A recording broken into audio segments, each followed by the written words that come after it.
Welcome to our group presentation. As Randy mentioned, our group is made up of myself, Randy, and Mary.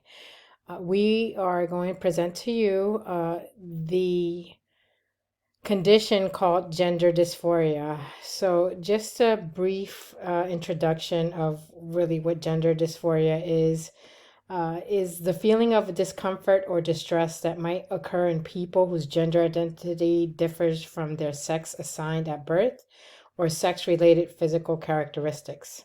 Transgender and gender nonconforming people might experience gender dysphoria at some point in their lives, but not everyone is affected.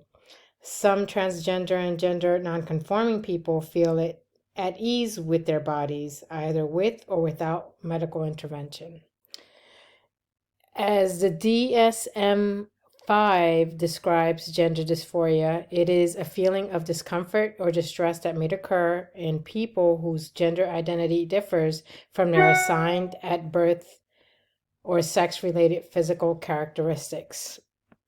Some of the criteria that has to be met in order for this condition to be diagnosed in children, the DSM-5 assigned the number 302.6 in parentheses is F6.2. And the following is the criteria in order for it to be diagnosed in children. A marked incongruence between one's experienced or expressed gender and assigned gender of at least 6 months duration.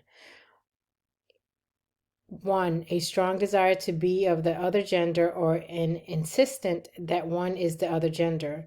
2. In boys, a strong preference for cross-dressing or stimulating female attire. Or in girls, a strong preference for wearing only typical masculine clothing and a strong resistance to the wearing of typical feminine clothing. 3. A strong preference for cross-gender roles in make-believe play or fantasy play.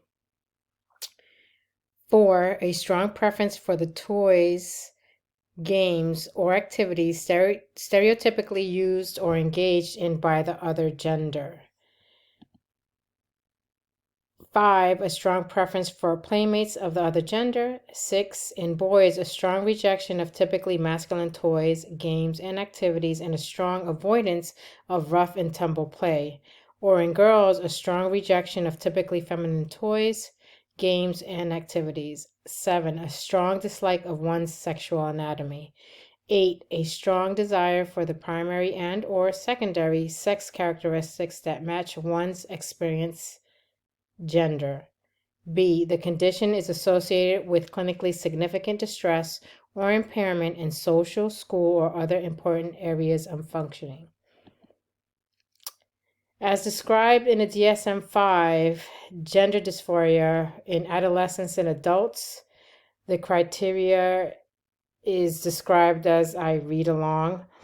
They also assigned a number of 302.85 parenthesis F64.0 parenthesis, and it is described as a marked incongruence between one's experienced or expressed gender and assigned gender of at least 6 months duration as manifested by at least 2 of the following criteria. 1. A marked incongruence between one's experience or expressed gender and primary and or secondary sex characteristics. 2. A strong desire to be rid of one's primary and or secondary sex characteristics because of a marked incongruence with one's experience or expressed gender. 3. A strong desire for the primary and or secondary sex characteristics of the other gender. 4. A strong desire to be of the other gender. 5. A strong desire to be treated as the other gender.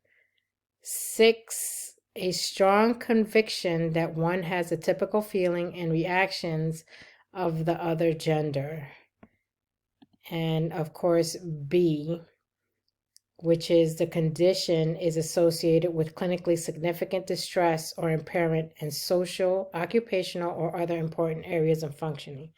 So you can see, in order for this to be properly diagnosed, you're going to have to require a timeline of when all of any of the criteria had started, and then actually accurately, record how long it's been manifesting in order for it to meet the criteria. On top of that, it really has to impair the daily activities of the individual to the point where they can't function within the community or in their world. That's my part of this project, and now I hand it over to Randy, who's going to present the video. Thank you for listening to me.